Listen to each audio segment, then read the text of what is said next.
Durante la lectura del testamento de mi esposo, mi hijo dijo, «Lárgate. Este momento es solo para quienes él amaba». Me levanté y me fui. Sin celular, sin dinero. Pero él no tenía idea de lo que su padre había dejado en el testamento. Suscríbete al canal para más historias como esta y comenta desde qué ciudad nos estás viendo. Me llamo Rosa, tengo 71 años, y nunca pensé que el peor día de mi vida llegaría después de haber perdido al amor de mi vida. Pablo había muerto hace una semana. 45 años de matrimonio se habían desvanecido en una habitación de hospital, con solo el sonido de las máquinas como testigo de nuestro último adiós. Pero ese día, sentada en la oficina del abogado esperando la lectura del testamento, creía que al menos tendría la dignidad de despedirme de la vida que habíamos construido juntos. Qué equivocada estaba. Jorge, mi hijo de 42 años, se había sentado al otro lado de la mesa como si fuera el dueño del mundo. Su esposa, Claudia, estaba a su lado con esa sonrisa fría que siempre había perfeccionado. Yo ocupaba una silla al final, como si fuera una invitada en mi propia vida. El abogado, un hombre mayor llamado señor Herrera, carraspeó antes de comenzar. Había conocido a Pablo durante décadas, manejaba todos nuestros asuntos legales. Su expresión parecía incómoda, como si algo lo perturbara. Procederemos con la lectura del testamento de Pablo Mendoza, dijo con voz formal. Jorge se inclinó hacia adelante, sus ojos brillando con una avidez que me revolvió el estómago. Durante los últimos años, había notado cómo miraba nuestra casa, nuestras propiedades, como si ya fueran suyas. Pablo también lo había notado, pero yo siempre pensé que era mi imaginación. A mi amado hijo Jorge, comenzó el abogado, le dejo la casa principal y el negocio familiar. Jorge sonrió con satisfacción. Claudia apretó su mano, susurrando algo que no pude escuchar. Yo esperaba, con el corazón encogido, a que mencionaran mi nombre. A Rosa, mi esposa. Continuó el señor Herrera. Pero Jorge me interrumpió bruscamente, levantando la mano como si fuera un juez en su propia corte. Un momento, dijo con voz fría. Creo que hay un error aquí. El abogado frunció el ceño. ¿Perdón? Jorge se puso de pie lentamente, sus ojos clavados en mí con una dureza que nunca había visto antes. Era como si en ese momento hubiera quitado una máscara que había llevado toda su vida. Esta mujer, dijo señalándome como si fuera una extraña, no tiene derecho a estar aquí. Este momento es solo para quienes mi padre realmente amaba. El silencio en la habitación fue tan denso que podía sentirlo presionando contra mi pecho. El señor Herrera palideció, claramente incómodo con la situación. Jorge, por favor. Murmuré, mi voz apenas un susurro. Lárgate, gritó, y su voz resonó en las paredes de la oficina como un látigo. Este no es tu lugar. Nunca lo fue. Claudia no dijo nada, pero su sonrisa se había vuelto más amplia. Era como si hubiera estado esperando este momento durante años. Sentí como si el suelo se hubiera abierto bajo mis pies. 45 años de matrimonio, de criar a este hombre, de sacrificar mis propios sueños por su bienestar, y me estaba echando como a un perro callejero. Jorge, creo que hay un malentendido. Intentó intervenir el abogado. No hay malentendido, Jorge cortó con firmeza. Mi padre me explicó todo antes de morir. Esta mujer no merece nada. Las lágrimas comenzaron a rodar por mis mejillas, pero no de tristeza. Era humillación pura. Me levanté de la silla con las piernas temblorosas, sin atreverme a mirar a nadie a los ojos. Rosa, por favor, siéntese. Dijo el señor Herrera, pero su voz sonaba lejana. No, murmuré, agarrando mi bolso con manos temblorosas. Ya escuché suficiente. Caminé hacia la puerta, cada paso pesando como plomo. Detrás de mí, escuché a Jorge decir con satisfacción, ahora podemos continuar como debe ser. Salí de esa oficina sin mi teléfono celular, que había dejado en mi prisa por escapar. Tampoco tenía dinero en efectivo, solo unas pocas monedas en el bolso. Pero más que eso, salí sin dignidad, sin propósito, sin lugar en el mundo. Parada en la acera, bajo el sol implacable de la tarde, me di cuenta de que no tenía a dónde ir. Caminé por las calles durante lo que me pareció una eternidad, sin rumbo fijo, solo alejándome de esa oficina donde mi vida se había desmoronado. Las lágrimas se habían secado, pero el vacío en mi pecho crecía con cada paso. No tenía idea de hacia dónde iba hasta que me encontré frente a la casa de Elena, mi hermana menor. Hacía 3 años que no nos hablábamos, desde aquella terrible discusión en la que Jorge había estado involucrado. Él había convencido a Pablo de que Elena solo quería causar problemas en la familia, y yo, como una tonta, había elegido creerle a mi hijo en lugar de a mi propia hermana. La casa de Elena estaba exactamente como la recordaba, pequeña pero acogedora, con un jardín lleno de flores que ella siempre había cuidado con amor. Me quedé parada frente a la puerta durante varios minutos, preguntándome si tenía derecho a estar ahí después de todo lo que había pasado. Finalmente, toqué el timbre. Elena abrió la puerta, y su expresión cambió inmediatamente de sorpresa a preocupación cuando vio mi estado. A los 68 años, seguía siendo hermosa, con el cabello plateado recogido en un moño y los mismos ojos verdes que habíamos heredado de nuestra madre. Rosa, murmuró, ¿qué pasó? No pude responder. Las palabras se atascaron en mi garganta, y lo único que salió fue un sollozo ahogado. Elena no dudó ni un segundo. Me abrazó y me llevó adentro, guiándome hacia su sala como si los últimos 3 años de silencio nunca hubieran existido. Siéntate aquí, dijo suavemente, señalando su sofá favorito. Te voy a traer un té. Mientras Elena preparaba el té en la cocina, miré alrededor de su sala. Todo estaba igual, excepto por una cosa que me llamó la atención. Sobre la mesa de centro había una caja de madera que reconocí inmediatamente. Era una caja que Pablo había tallado años atrás, con nuestras iniciales grabadas en la tapa. Elena, llamé con voz temblorosa. ¿Qué hace esa caja aquí? Ella regresó de la cocina con 2 tazas humeantes, y su expresión se volvió seria cuando vio hacia donde estaba mirando. Pablo me la trajo hace 2 meses, dijo en voz baja, sentándose a mi lado. Dijo que era importante que la guardara por si algo le pasaba. Mi corazón comenzó a latir más rápido. ¿Pablo vino aquí? ¿Sin decirme nada? Elena asintió, tomando mis manos entre las suyas. Rosa, tengo que contarte algo. Pablo me visitó varias veces en los últimos meses. Estaba muy preocupado por ti. ¿Preocupado por mí? ¿Por qué? Por Jorge, dijo Elena con cuidado. Pablo sabía cosas sobre él, cosas que nunca te dijo porque no quería lastimarte. Sentí como si el aire se hubiera vuelto más denso. ¿Qué tipo de cosas? Elena se levantó y tomó la caja de madera, colocándola en mis manos. Era más pesada de lo que recordaba. Antes de que abras eso, dijo Elena, necesitas saber algo más. Pablo me contó sobre tu pelea conmigo, sobre lo que Jorge le dijo de mí. Pero Rosa, Jorge mintió. Él sabía que yo había descubierto algo sobre él, algo que podría arruinar su imagen perfecta frente a Pablo. ¿Qué descubriste? Elena tomó aire profundamente. Jorge no es hijo de Pablo. Las palabras cayeron como una bomba en la habitación. La caja resbaló de mis manos, pero Elena la atrapó antes de que cayera al suelo. Eso es imposible, susurré. Jorge se parece a Pablo, tiene sus gestos. Se parece a ti, Rosa. Siempre se ha parecido a ti. Y los gestos los copió, como cualquier niño copia a la figura paterna que admira. Mi mente se negaba a procesar lo que estaba escuchando. Elena, ¿de qué estás hablando? ¿Recuerdas cuando tenías 26 años, poco después de casarte con Pablo?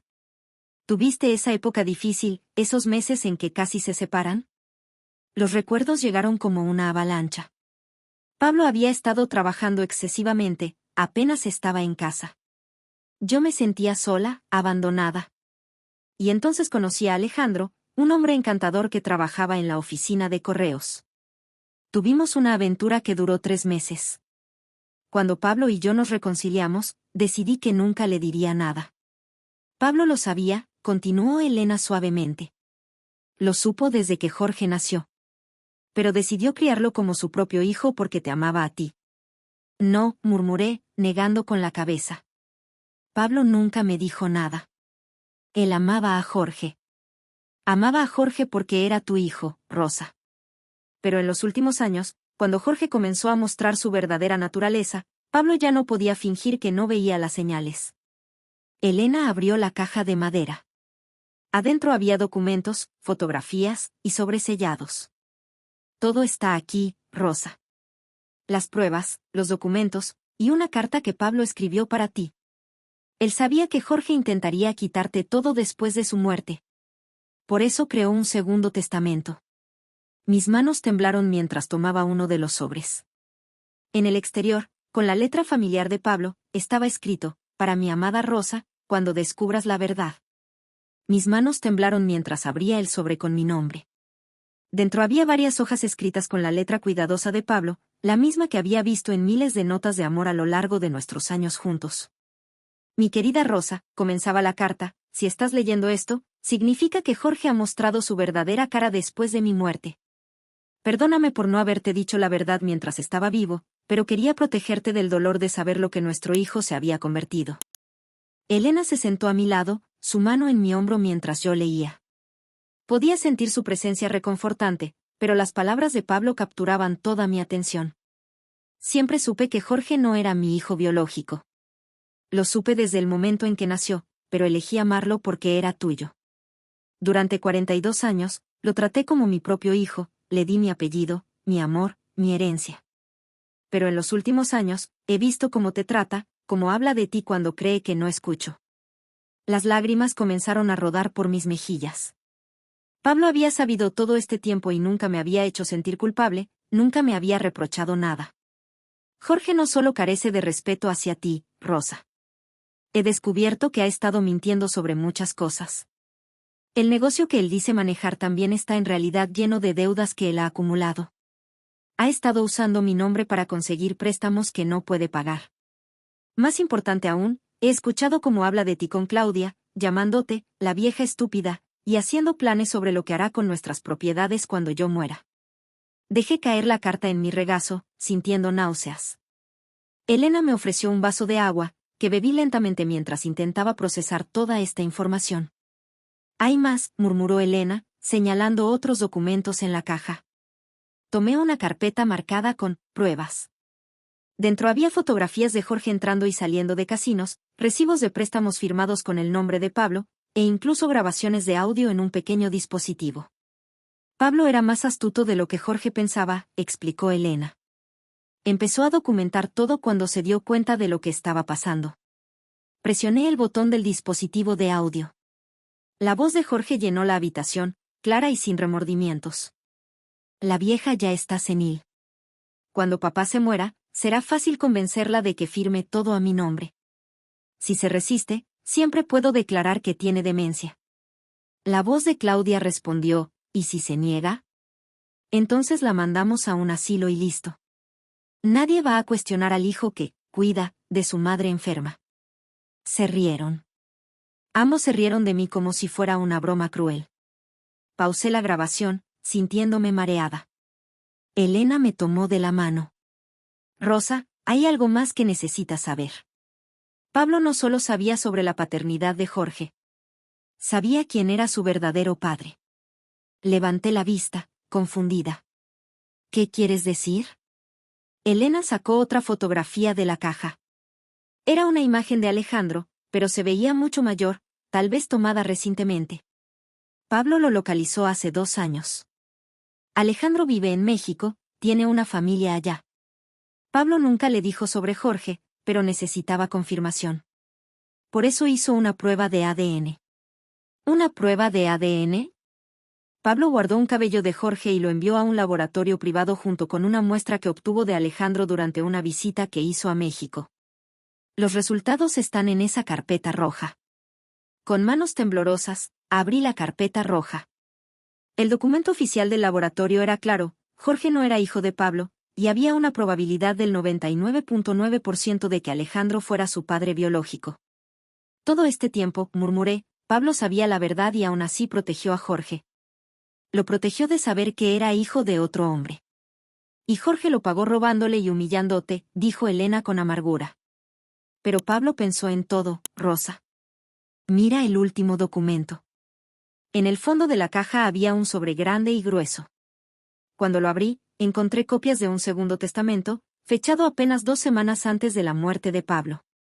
Este es el testamento real, explicó Elena. El que leyeron hoy era falso, uno que Pablo pidió que prepararan como prueba. Si Jorge te trataba con respeto después de su muerte, el testamento falso se habría mantenido, y él habría heredado todo. Pero si Jorge mostraba su verdadera naturaleza. Leí las primeras líneas del testamento verdadero. Yo, Pablo Mendoza, en pleno uso de mis facultades mentales, dejo todos mis bienes a mi amada esposa Rosa Mendoza. A Jorge Mendoza, quien he criado como mi hijo pero que ha demostrado ser indigno de mi legado, le dejo únicamente mi perdón y la esperanza de que algún día aprenda a valorar el amor verdadero. Pablo sabía exactamente lo que Jorge haría, susurré. Lo conocía mejor que yo. Elena asintió. Te amaba tanto, Rosa, que incluso después de la muerte quería protegerte. Pero ahora necesitas decidir qué vas a hacer con toda esta información. Miré todos los documentos esparcidos en la mesa. Tenía las pruebas de que Jorge había estado robando, mintiendo, planeando mi destrucción. Tenía un testamento que me daba todo lo que él creía que había ganado con su crueldad. Pero más que eso, tenía la confirmación de que Pablo me había amado incondicionalmente, incluso conociendo mis errores, incluso sabiendo que Jorge no era su hijo. Elena, dije finalmente, necesito que me ayudes a hacer una llamada. El teléfono sonó 3 veces antes de que el señor Herrera contestara. Su voz sonaba cansada, como si hubiera tenido un día muy largo. Señor Herrera, soy Rosa Mendoza. Necesito verlo urgentemente. Hubo una pausa. Señora Mendoza, lamento mucho lo que pasó hoy en mi oficina. El comportamiento de su hijo fue completamente inapropiado. Señor Herrera, Pablo le dejó algo más con usted, ¿verdad? Algo que debía entregarme solo si Jorge se comportaba de cierta manera. Otra pausa, más larga esta vez. ¿Cómo supo eso? Porque Pablo me lo explicó todo. Elena tiene documentos que él le dejó. ¿Podemos reunirnos mañana? Por supuesto. Pero señora Mendoza, debo advertirle que lo que tengo cambiará todo. Esa noche dormí en la casa de Elena por primera vez en 3 años. Era extraño estar de vuelta en esa habitación de huéspedes donde había pasado tantas noches de mi juventud cuando visitaba a mi hermana. Pero también era reconfortante. Elena había preparado mi cama con las mismas sábanas florales que recordaba, y había puesto una taza de té de manzanilla en la mesita de noche. Rosa, me dijo antes de irse a dormir, quiero que sepas que nunca dejé de quererte. Incluso cuando no nos hablábamos, siempre fuiste mi hermana. Yo también te amo, Elena. Y siento mucho haber dudado de ti. Jorge era muy convincente. Incluso Pablo dudó de mí al principio. ¿Cómo logró Pablo darse cuenta de la verdad? Elena se sentó en el borde de la cama. Jorge cometió un error. Un día, hace como 1 año, llegó borracho a casa de ustedes y le gritó a Pablo que él no era nadie para darle órdenes porque, ni siquiera era su verdadero padre.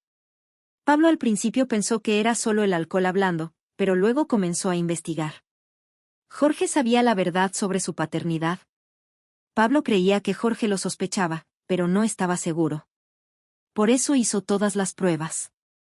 Quería estar completamente seguro antes de tomar cualquier decisión. A la mañana siguiente, Elena y yo fuimos juntas a la oficina del señor Herrera. Esta vez, me senté en la misma silla donde Pablo solía sentarse durante nuestras visitas para actualizar nuestros testamentos o revisar documentos legales. El señor Herrera puso sobre su escritorio una carpeta gruesa y un sobresellado. Pablo me pidió que le entregara estos y Jorge la trataba irrespetuosamente durante la lectura del testamento. También me pidió que la grabara secretamente ayer para tener evidencia de su comportamiento. ¿Me grabó ayer?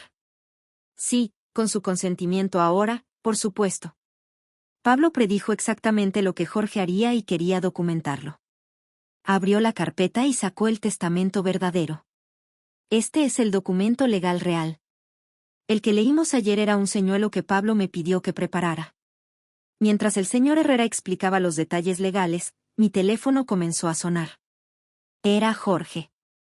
Decidí contestar. ¿Dónde diablos estás?, gritó antes de que pudiera decir hola. Llevo toda la noche llamándote. Estoy en la oficina del señor Herrera. ¿Qué estás haciendo ahí? Ya terminamos con todo ayer. No, Jorge. Ayer no terminamos nada. Hubo silencio del otro lado de la línea. Luego su voz, más cautelosa, ¿qué quieres decir? Quiero decir que tu padre sabía exactamente qué tipo de persona eres. Y dejó instrucciones muy específicas sobre qué hacer contigo. Estás hablando tonterías, vieja. Ven a casa ahora mismo. No voy a volver a esa casa, Jorge. De hecho, es mi casa ahora. Completamente mía. Podía escuchar su respiración agitada a través del teléfono. ¿De qué estás hablando? El testamento que escuchaste ayer era falso. Pablo sabía que me ibas a humillar, que me ibas a echar como a un perro. Por eso preparó una prueba. Y tú fallaste. Eso es imposible. Papá me amaba más que a ti. Pablo te crió como su hijo, pero ambos sabemos que no era su hijo biológico, ¿verdad, Jorge? El silencio fue total. Después de lo que pareció una eternidad, Jorge murmuró, ¿cómo? Pablo lo sabía todo. Sabía sobre tu verdadero padre, sabía sobre las deudas que acumulaste en su nombre, sabía sobre tus planes para declararme demente y robar mi herencia. Lo sabía todo. Mientes. Tengo las grabaciones, Jorge. Tengo tu voz planificando deshacerte de mí en cuanto Pablo muriera. Otra pausa larga. Luego su voz cambió, volviéndose suplicante, mamá, podemos arreglar esto. Fue solo un momento de enojo ayer. Sabes que te amo. No, Jorge. No me amas. Nunca me has amado. Solo amabas lo que yo podía darte. Por favor, no hagas esto. Piensa en Claudia, en tus nietos. ¿Mis nietos? ¿Los mismos nietos que tú dijiste que no me merecían porque era una vieja estúpida? Jorge se quebró. Por favor, mamá. No tengo a dónde ir. Las deudas, si no tengo la herencia, voy a perder todo. Deberías haber pensado en eso antes de tratarme como basura. ¿Qué quieres que haga? ¿Que me ponga de rodillas y te pida perdón? Miré al señor Herrera, luego a Elena. Ambos me observaban, esperando mi respuesta. No, Jorge. Quiero que aprendas a vivir con las consecuencias de tus decisiones. Como yo he tenido que hacer toda mi vida. Colgué el teléfono y me quedé mirando la pantalla en silencio. Elena puso su mano en mi hombro. ¿Estás bien?, me preguntó suavemente. Asentí, aunque no estaba segura de lo que sentía. No era tristeza exactamente, ni tampoco satisfacción. Era algo más parecido al alivio de finalmente poder respirar después de haber estado conteniendo el aliento durante años. El señor Herrera continuó explicando los detalles del testamento verdadero. La casa principal, la casa de la playa, las cuentas bancarias, las inversiones, todo era mío ahora. Pero también había algo más. Pablo incluyó una cláusula especial, dijo el abogado, ajustándose los anteojos. Si usted decide perdonar a Jorge en algún momento, puede darle una mensualidad básica para que sobreviva. Pero solo lo básico, y solo si él demuestra un cambio real en su comportamiento. ¿Qué tan básico? Suficiente para rentar un apartamento pequeño y comprar comida. Nada más. Pablo quería asegurarse de que Jorge aprendiera a trabajar por primera vez en su vida. 2 días después, Jorge apareció en la casa de Elena. Elena y yo estábamos en el jardín cuando lo vimos llegar en su BMW, pero esta vez no venía solo. Claudia estaba con él, y ambos se veían desesperados. Jorge había envejecido años en solo unos días. Sus ojos estaban hundidos, tenía barba de varios días, y su ropa arrugada sugería que no había dormido bien. Claudia, por el contrario, se veía furiosa más que desesperada. Necesitamos hablar, dijo Jorge sin preámbulo cuando Elena abrió la puerta. No hay nada de qué hablar, respondí desde el jardín. Todo se dijo ya. Por favor, mamá. Dame 5 minutos. Elena me miró, esperando mi decisión. Asentí. 5 minutos. Pero Elena se queda. Jorge entró al jardín como un hombre derrotado. Se sentó pesadamente en una de las sillas de hierro forjado que Elena tenía bajo el árbol de limón. Las deudas son peores de lo que pensaba, comenzó sin rodeos. Debo más de $200,000 a diferentes prestamistas. Algunos no son exactamente legales. Claudia se removió incómodamente. Era la primera vez que la veía sin esa sonrisa suficiente. Si no pago pronto, van a venir por la casa. Por todo. ¿Y qué quieres que haga yo?, pregunté, manteniendo mi voz neutral. Préstame el dinero. te lo voy a devolver, te lo juro. ¿Con qué dinero me lo vas a devolver, Jorge? Nunca has trabajado un día en tu vida. Jorge bajó la cabeza. Puedo aprender. Puedo conseguir un trabajo. Claudia no pudo quedarse callada más tiempo. Esto es ridículo. Jorge es tu hijo. No puedes dejarlo en la ruina así. Jorge no es mi hijo, dije calmadamente. Es el hijo de Alejandro Vega, un hombre que vive en Guadalajara y que nunca supo que Jorge existía. Jorge levantó la cabeza bruscamente. ¿Cómo sabe su nombre? Pablo lo investigó todo. Incluso tiene la dirección de tu padre verdadero, por si algún día quieres conocerlo. Claudia palideció. ¿Pablo sabía? Pablo sabía todo. Sabía sobre las deudas, sobre los préstamos fraudulentos, sobre sus planes para declararme demente. Todo. Jorge comenzó a llorar. No era un llanto dramático, sino lágrimas silenciosas de un hombre que finalmente entendía que había perdido todo por su propia estupidez. ¿Qué puedo hacer?, murmuró. ¿Cómo puedo arreglar esto? No puedes arreglar 42 años de ser una mala persona en una conversación, le dije. Pero puedes empezar a aprender lo que significa trabajar por lo que tienes. ¿Me vas a ayudar? Miré a este hombre que había criado, que había alimentado, vestido y educado durante décadas. Durante todos esos años, había esperado que algún día me demostrara aunque fuera un poco del amor que yo le había dado. Pero ahora entendía que Jorge no era capaz de amar a nadie más que a sí mismo. Voy a pagar tus deudas, dije finalmente. Jorge levantó la cabeza con esperanza, pero yo continué, una sola vez. Después de eso, vas a conseguir un trabajo real y me vas a devolver cada centavo. No con intereses, no con prisa, pero lo vas a devolver. Sí, claro, lo que quieras. Y otra cosa, agregué. Vas a ir a terapia. Vas a aprender por qué tratas a las personas como las tratas. Si no lo haces, si no cambias realmente, nunca vas a ver un centavo más de mí. Claudia se puso de pie bruscamente. Jorge, no puedes aceptar esto. Ella no puede controlarte así. Jorge la miró, luego me miró a mí. Por primera vez en su vida, vi algo parecido a la sabiduría en sus ojos. Claudia, cállate, dijo suavemente. Por una vez en tu vida, cállate. Claudia se quedó boquiabierta. ¿Cómo te atreves a hablarme así? ¿Cómo me atrevo a hablarle a alguien que me ayudó a destruir la única familia real que tenía?, respondió Jorge sin apartar los ojos de mí. Claudia tomó su bolso y se dirigió hacia la puerta. Si vas a arrastrarte así, hazlo sin mí. Está bien, dijo Jorge, y por primera vez en años, su voz sonaba sincera. Creo que eso es exactamente lo que necesito hacer. Capítulo 6. La paz merecida. Un año después, estoy sentada en el porche de mi nueva casa, una pequeña cabaña junto al lago que Pablo y yo siempre dijimos que compraríamos, algún día. Ese algún día finalmente llegó, aunque no de la manera que habíamos imaginado. Jorge cumplió su palabra, algo que nunca pensé que vería.